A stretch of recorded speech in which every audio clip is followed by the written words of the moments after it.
Good afternoon, everybody. This is episode number 37 of the Sports Consiglieres podcast. My name is Jim Whalen. Along with me is my co-host, Jerry Calla. Jerry, how you doing on this Awesome Tuesday afternoon? All right. We started this season with the Giants' 100th anniversary. Highlight some of the players. It was a good time to relive the season, relive the players. And coming off the Super Bowl victory on Sunday, we figured only fitting that our last guest probably for the football season would be a Giants player who played in the last Super Bowl of the New York Giants in 2012. Our next guest is a NFL journeyman. Started at Southern Mississippi. Was a free agent signing of the Giants back in 2009. It's our pleasure to introduce Michael Boley, linebacker, formerly in New York Giants. Michael, how you doing today, sir? Doing good. How are you doing? Hey, well, listen, like I said in the intro, thanks for making it easy. You said that you want to come on the show. Sure. Here's my email. So we'll get to it. But, you grew up in Alabama, ended up going to Southern Mississippi. You got drafted by Atlanta Falcons. You probably growing up, you probably said, hey, this is the way I expect it. Like, I'm probably close to home, close to family. They get to see me. So just talk a little bit about your time in Alabama, Southern Miss, and then you got drafted by Atlanta Falcons. Man, growing up in Alabama it's everything. When I want to talk about Alabama to people, talk about how football is life. That's, we don't have any pro teams. So Alabama Auburn football is what drives Alabama. Like, I don't know if you've ever been down there, but that weekend of the Iron Bowl, like, everything shuts down. Alabama Auburn football is life. And so, obviously it was kind of, I got into football. I have a brother who's a year older than me. That's how I got into football. He started before me, and, just going out watching him every day. I was kind of like, you know what? I want to do that.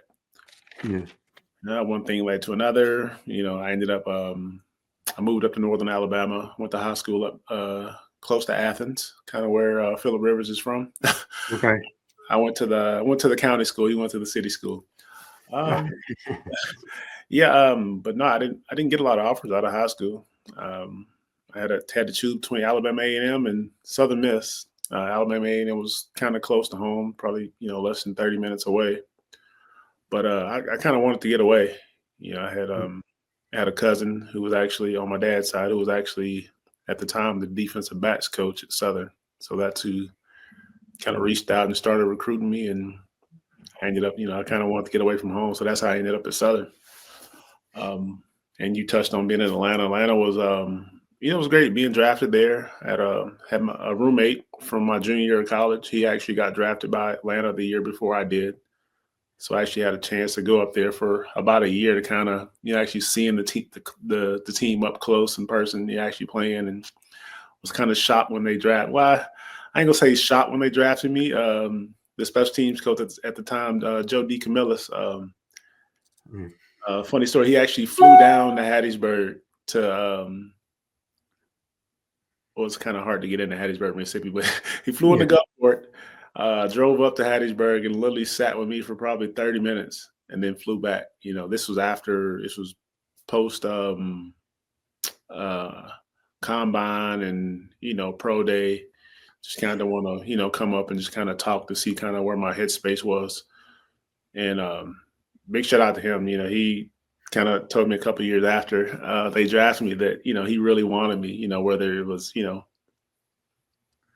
whether they envisioned me playing linebacker or not. He was like, at least I want him on special teams. And that's kind of how I got my foot in the door. Thankful to Falcons for drafting me. But, one thing led to another. They didn't want me back after free agency, and thank goodness New York did. Yeah. Well, I mean, Joe DeCamillis, I know we highlighted that Keith Elias was on the show a couple of episodes ago, and I guess he's Dan Reeves' son-in-law. So it just I know he was the coach there, but I think you missed Reeves in your time there. I guess Jim Moore was there when we started in Atlanta. Jim Moore Jr. Yeah, and then I guess you had the Bobby Petrino experiment, and I guess he had, and then Emmett Thomas took over, and then you went to Mike Smith. So, but what led you to the Giants? So, like 31 other teams. coming to Atlanta, I guess they didn't want you. Like, what attracted you to the Giants organization at the time? Oh man, just they were just 2 years removed from the Super Bowl from winning, and Mhm.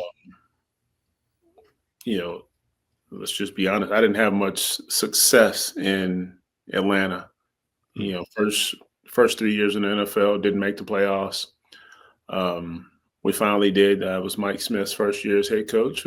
We actually came to Arizona, but yeah, it was kind of one of those things. That was, you hear the stories about Coughlin and how good of a coach he is, and obviously knowing the makeup of the team. So I knew personally, I knew Corey Webster at the time, Brandon Jacobs. We were all in the same draft class. Justin Tuck, you know, um, And Jason Tuck was an Alabama kid too. He was from Alabama. Well, he went to Notre Dame though. He didn't he grow up in Alabama. he's from Alabama. So Yeah, we had some ties coming through Alabama way. Guys who went to Troy, Tuck, not Tuck, OC, mhm. Hines. So we had some pretty good ties there. That was kind of my reason for wanting to go there. Well, Um, I'll pass it along to Jerry because he's our Giants historian. So I hope you're ready for the yeah. hope you're ready for the fire round on questions here. So you're all ready. Nice and easy. Uh, We go easy on Super Bowl champs. Michael, thank you for joining us. I just want to emphasize that you were a Super Bowl champ with the Giants because our producer is a Cowboys fan and he really hasn't experienced too much postseason success. But anyway, I had to get that out of the way. We're not going to hold it against him. We're not. No, we won't hold it No, against him. He's a good guy. no. He's a good guy. He bails Jimmy out all the time. Yeah, But so exactly. now you come to the Giants. First of all, your Giant career was outstanding. Over 80 plus tackles every year. Your high was 93, coincidentally, which was in 2011. What was it like? I never had the opportunity to ask anybody this, but the Giants, the first Super Bowl, defensively, obviously it's a solid group. It propelled Steve Spagnuolo to being one of the hottest head coaching candidates around. And now you come in and you play for a gentleman who I really liked, which was Perry Fuel. What was it like playing, as for Perry Fuel as a defensive? He's your defensive coordinator. Oh man, it was fun. Perry brought a lot of different schemes and stuff that he brought to the game as far as the lineup that we had. And I mean, if we're being honest, the front that we had, that front four, well, I'd say front eight because our front eight, and that was the front starting four plus their backups, they could have played for anybody at that time. So that I think that gave him a lot of leeway with what he could do, and coming in and shout out to Antonio Pierce, man. When I came in, just watching how he commanded things, like he was, he kind of helped mold me as far as like how we were going to do things. And Perry kind of, all right, guys, this is what we're going to do. And he was a joy to play for, man. He had a lot of great schemes and did a lot of good things for us. Yeah, because I think what a lot of people forget is him and Coughlin really had a lot of history together. I mean, he spent a lot of time with Coach Coughlin in Jacksonville. Yeah. But again, he was in a tough spot. Like I said, really coming in, he was the post Steve Spagnuolo guy, and obviously, they had a lot of success there. So you get to the Giants. Let's zone in on 2011 now. So it was really what I always say. I think it made the Super Bowl victory even more special because, there were times. There was, I believe, a 4 or 5 game losing streak.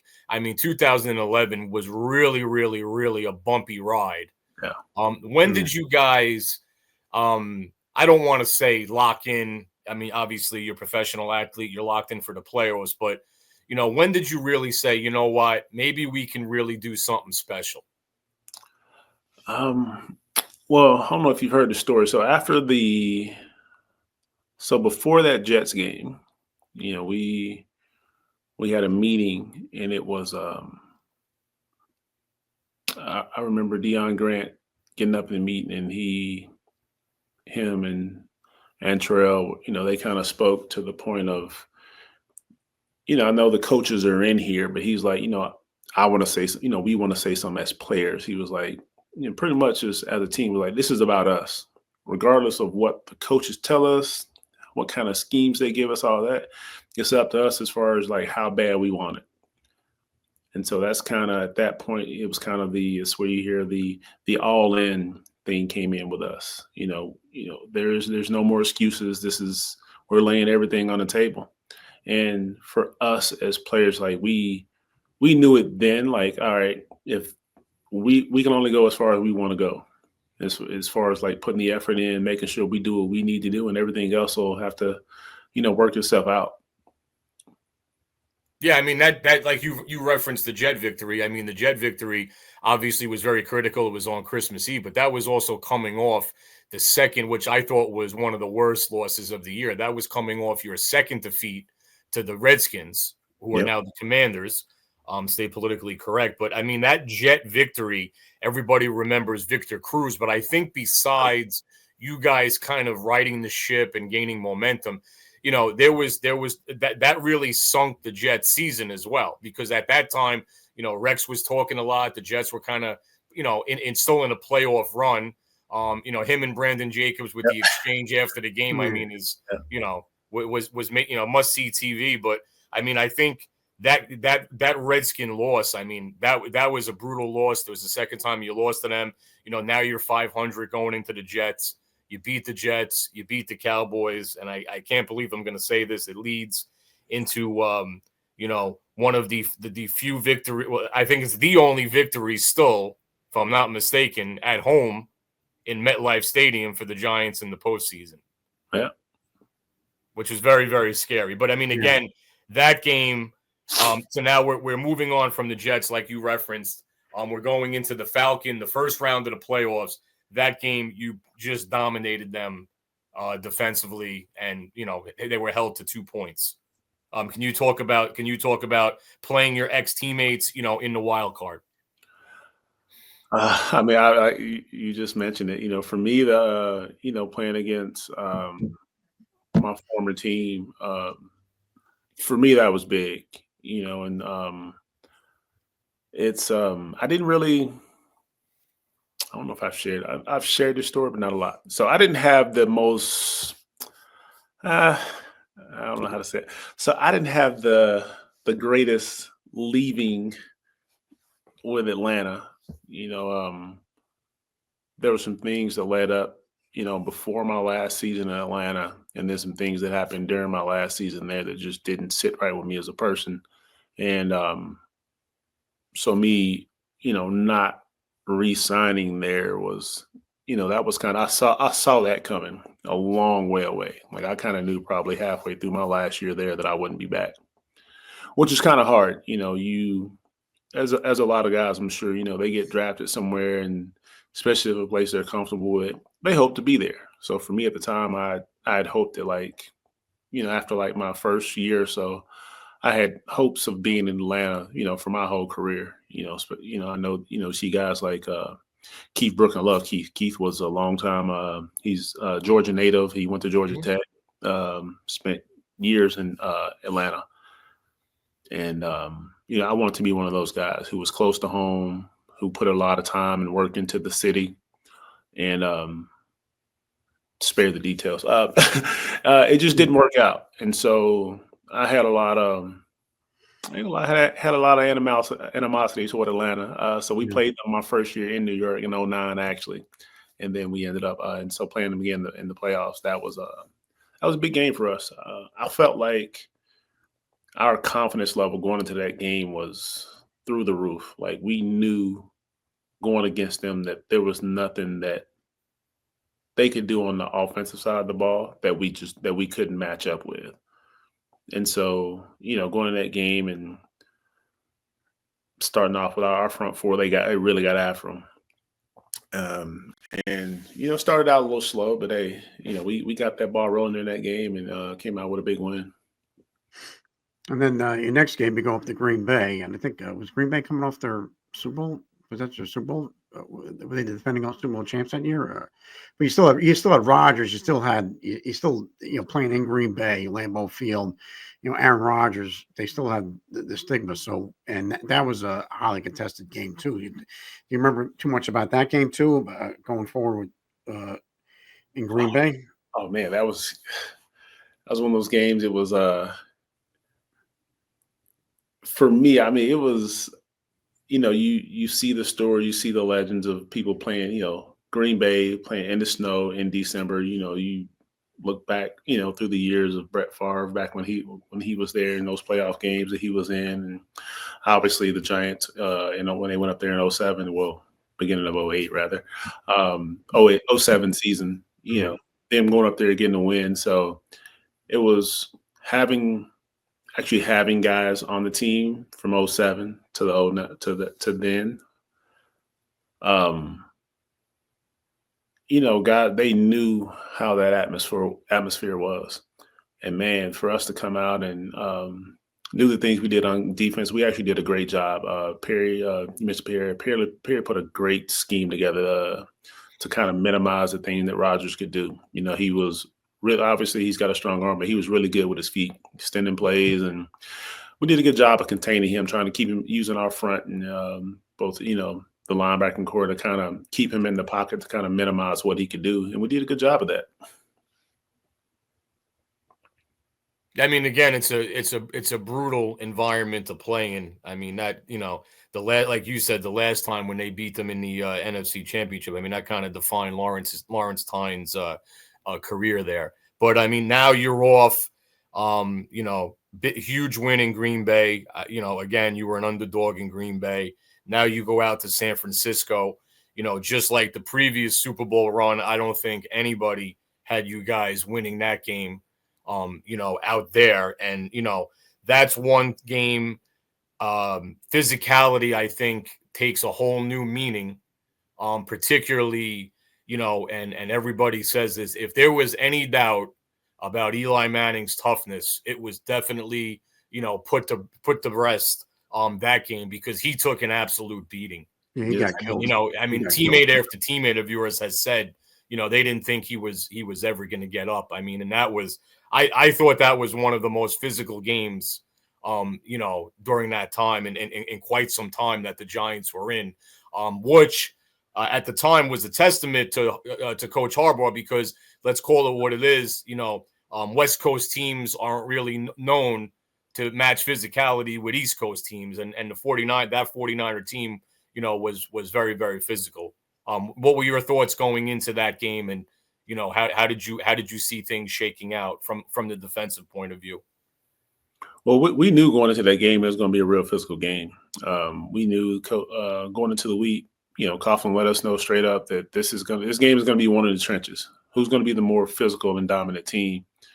And on the defensive side, I think we did a good job of, for one, minimizing the run game in that game, and put them in. We put them in some third and long situations that kind of benefited us.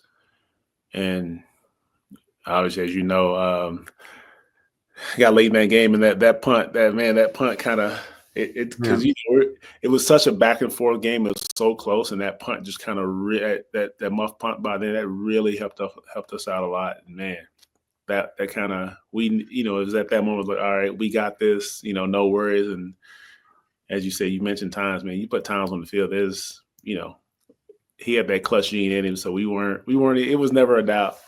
So. Yeah, he was money. He was money. I mean, you look. I mean, he has to. In my opinion, he's definitely up there. One of the greatest Giant, kickers of all time, as far as coming up, in big spots.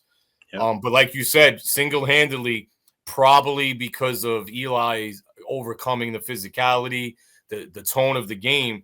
That punt was when you talk about a game changer. I mean, that was huge. Oh yeah, for sure.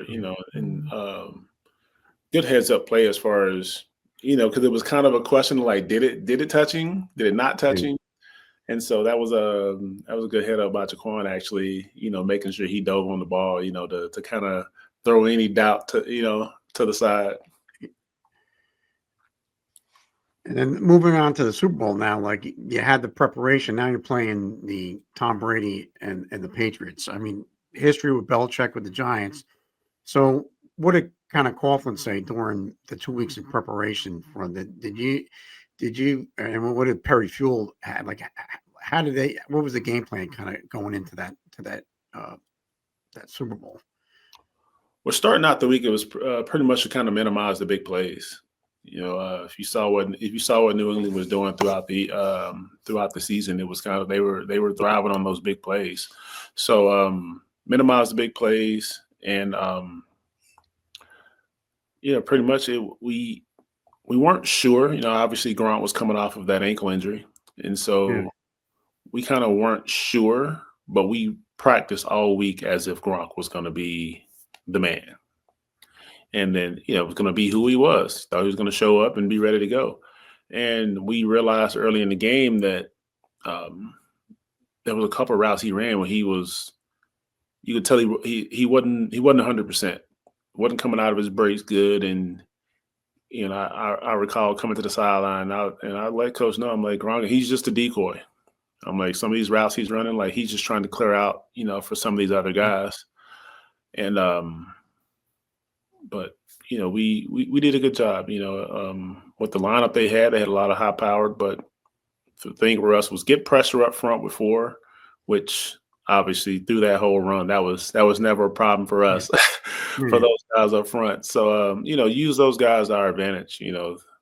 That's funny because those guys, they, we get in the huddle sometimes, and I just tell those guys, look, just go. We'll play our coverage on the back end. You got to do whatever y'all need to do up front to get to the quarterback. And you played New England earlier in the season, so you beat them at Gillette. So did they have a couple wrinkles for you, in the Super Bowl that you didn't see? But surprisingly, like everything that we had game planned, like the stuff that we thought might get hurt us with some of the scheme stuff they didn't even do.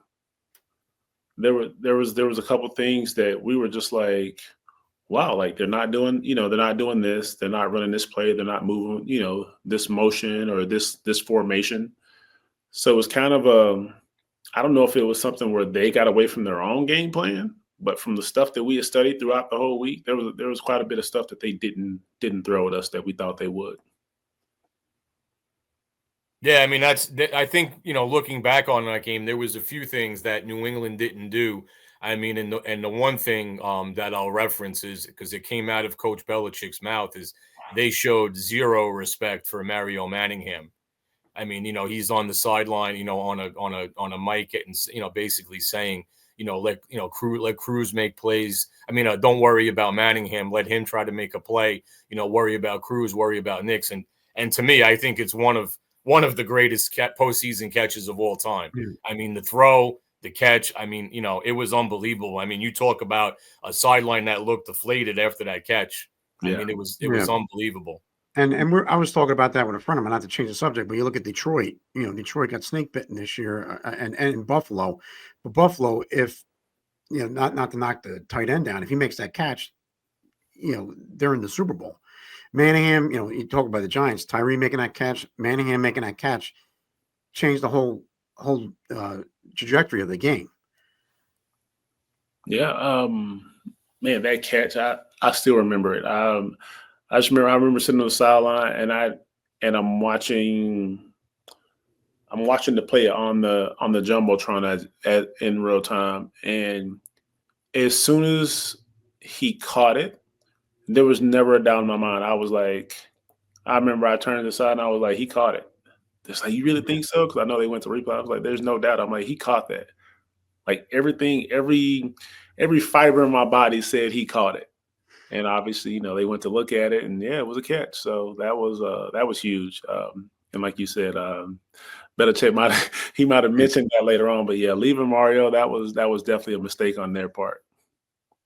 I mean, never mind the fact it was the Super Bowl. I mean, you guys were deep in your own territory, and I mean, you talk about a pinpoint throw and a pinpoint, catch where any type of bobble, that's incomplete. I mean, he dropped it in.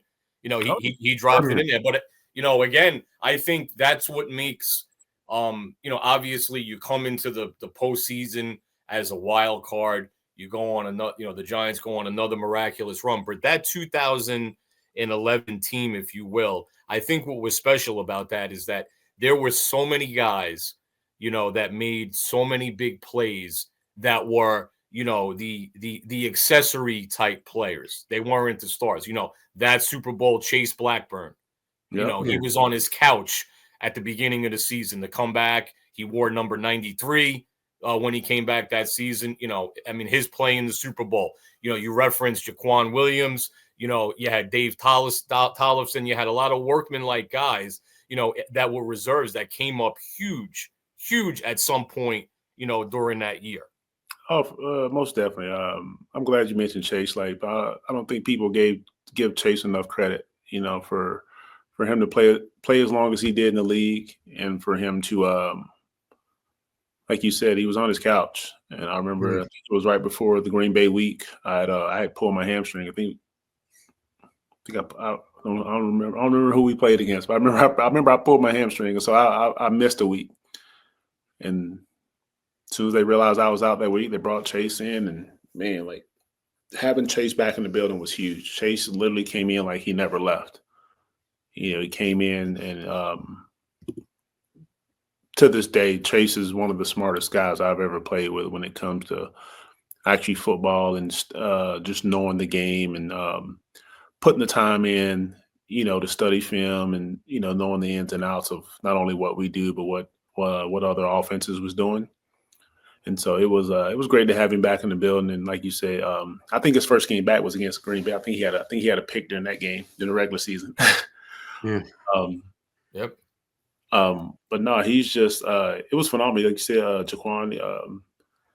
So a lot of people don't realize we had a young linebacker core, because before we brought Chase back, we had all rookies. It was me, and then we had 4 rookies or 5 rookies in the linebacker room, and we had Kiwanuka, who was going, he was doing kind of both linebacker and DN. But we were a young squad. Did a great job on special teams. We had Spencer Paysinger, Mark Hersley. Those guys, like you said, the behind the scenes heroes. Those guys put a lot of work in on special teams for us. Filled in when guys were hurt, just in the linebacker room as well. Yeah, you also look at like you talked about the front four. Like Linval Joseph, did a great job that year.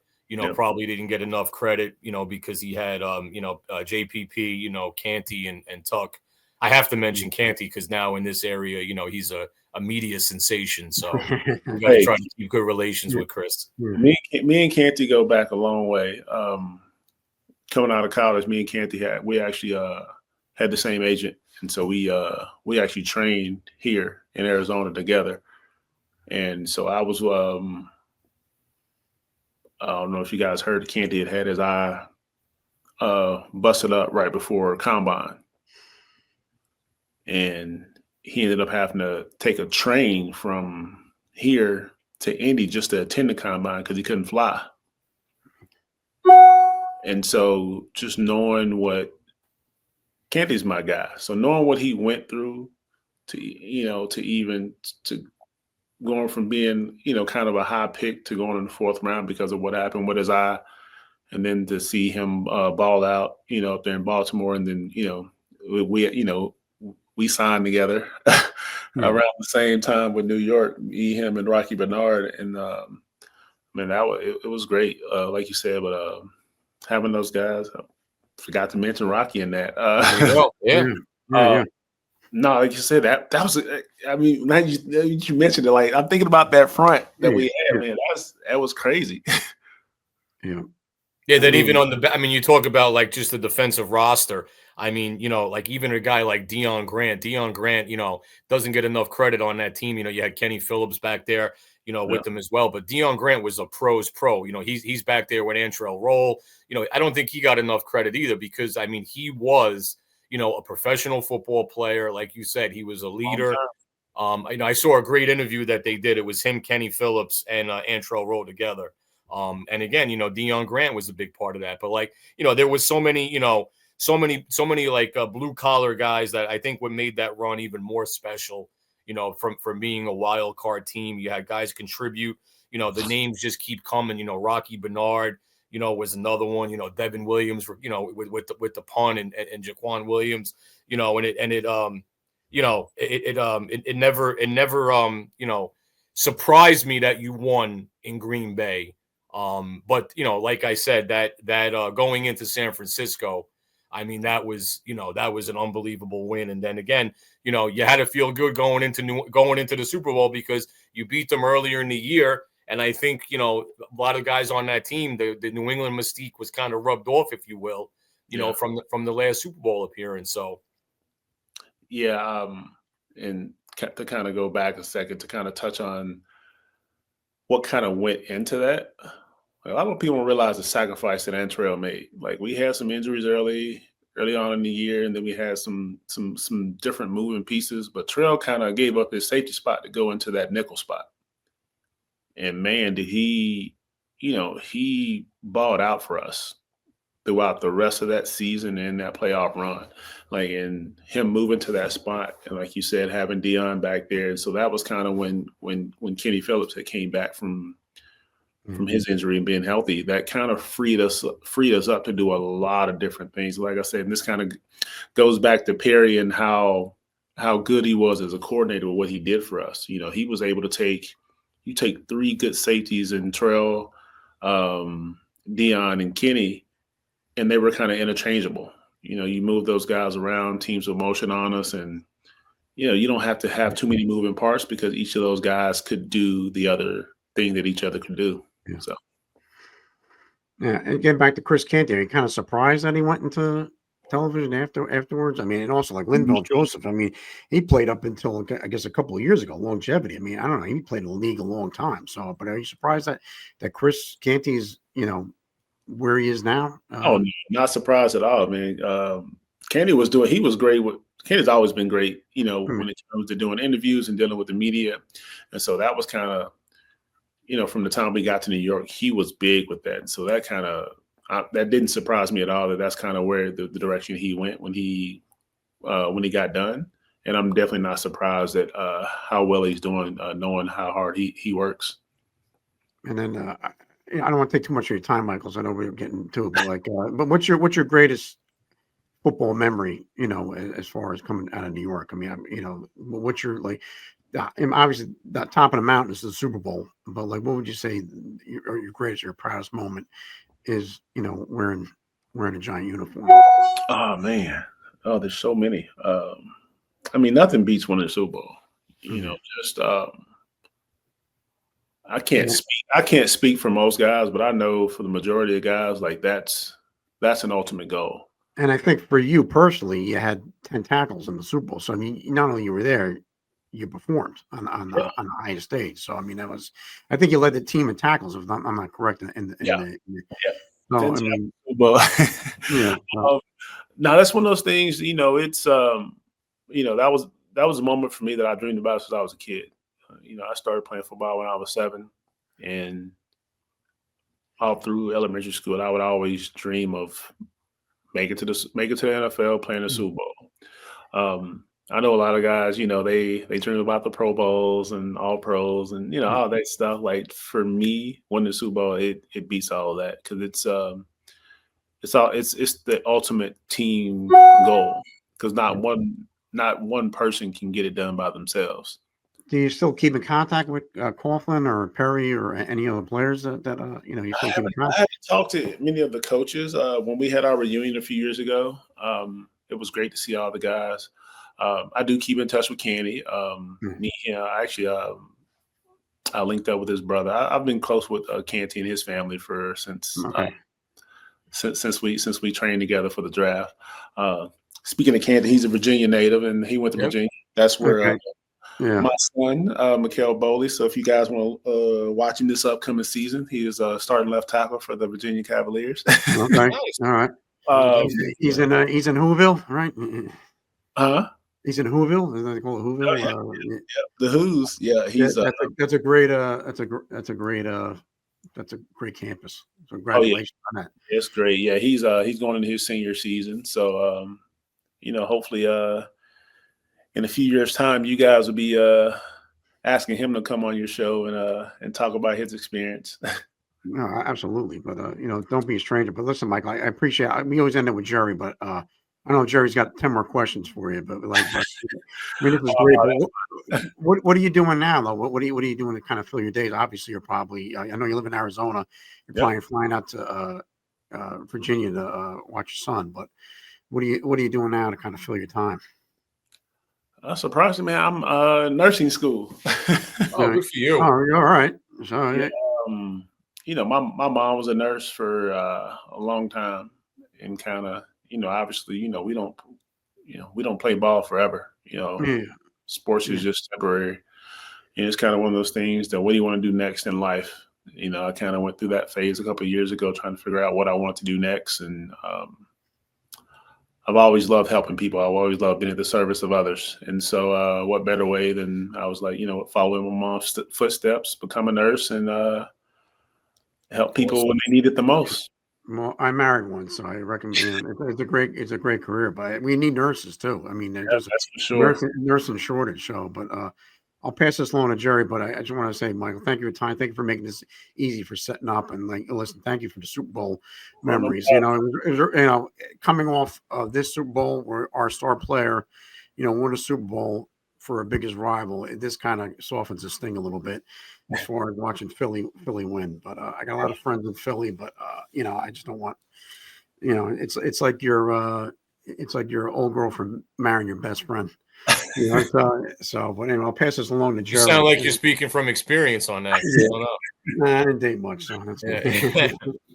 But Michael, like Jimmy said, it was an honor for us to have you on. Thanks for joining us. Again, you come from a time where we would love to have even close to the a scratch of the success that you had, in your Giant time. So again, thanks for joining us.